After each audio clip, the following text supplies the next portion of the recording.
Hi, and welcome to Speed Crop Chat Challenge number 20 at Hummy's World. That is a mouthful. I invite you to come and do all the free digital scrapbooking tutorials and classes at Hummy's World. They're all listed right here in the sidebar in alphabetical order.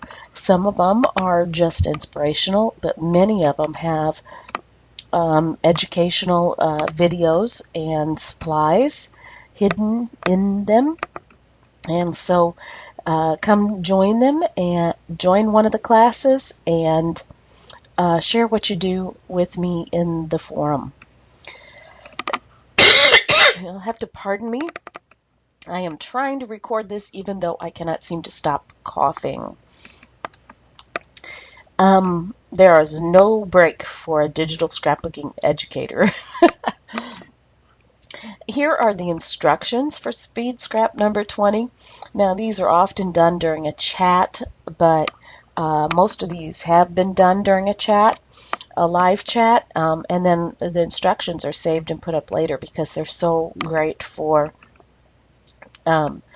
inspiring you to create a layout.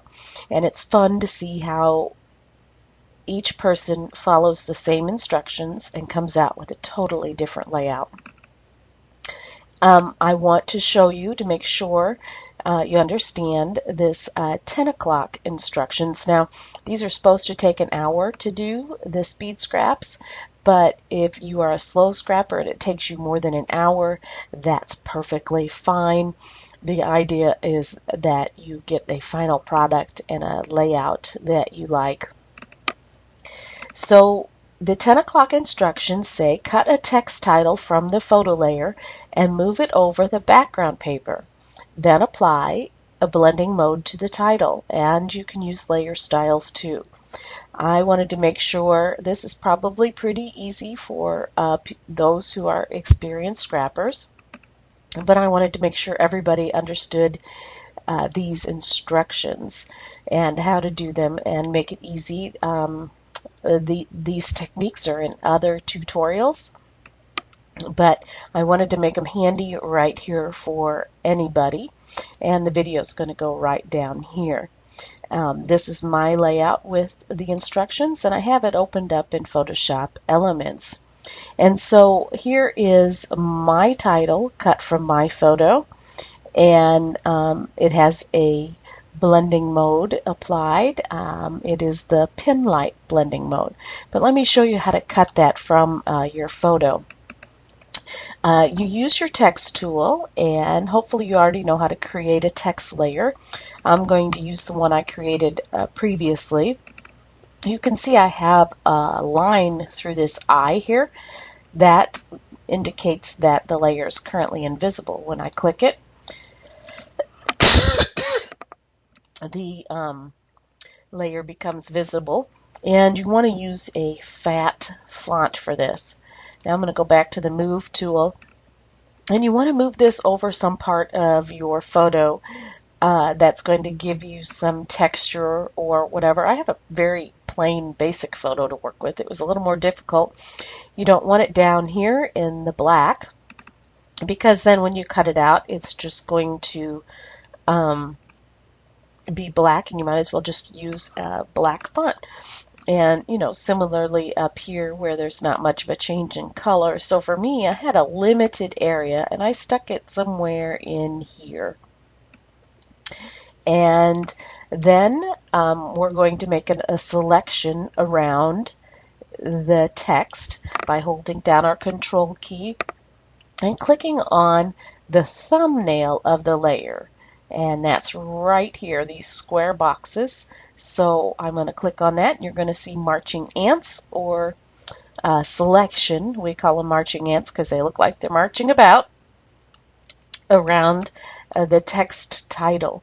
Now I'm going to make sure my photo layer is the active layer just by clicking on it. You see the blue, the darker blue highlighted it to indicate that it is the active layer. And I could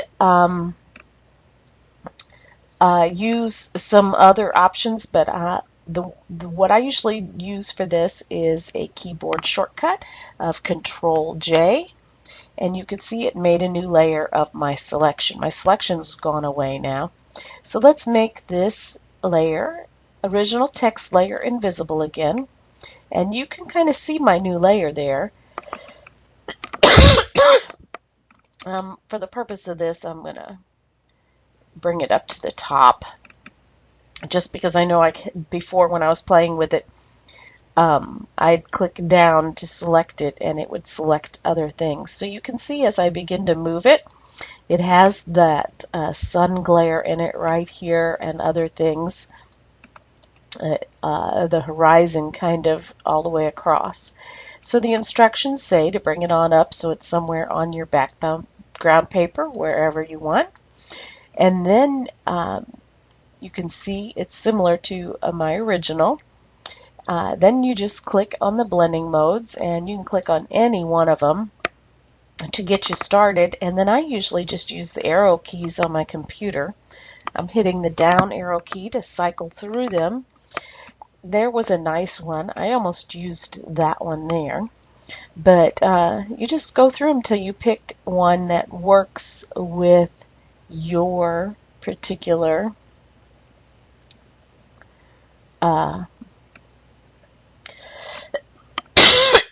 circumstances. Ooh, that hue was kind of pretty too.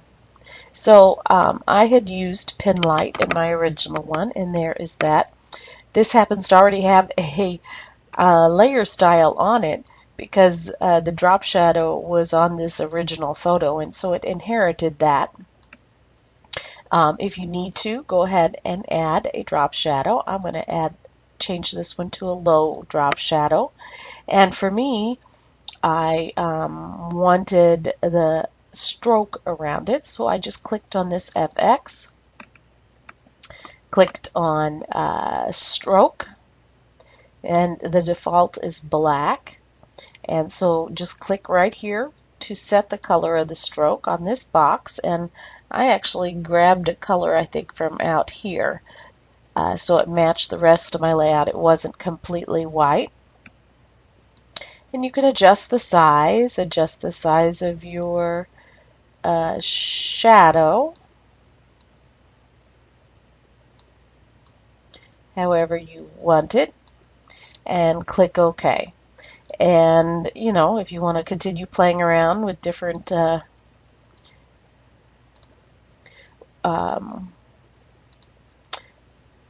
blending modes, change your mind. It helps, I think. Oops, I don't like that hard mix. I don't know how it got to that. If you like, zoom out, because that, looking at how it works with your entire layout that you have going on is important. And so I'm going to go ahead and make that invisible, and I made the wrong layer invisible. And you can go back and see my original layout. And so that's it. It's pretty easy, and I look forward to seeing what you do when you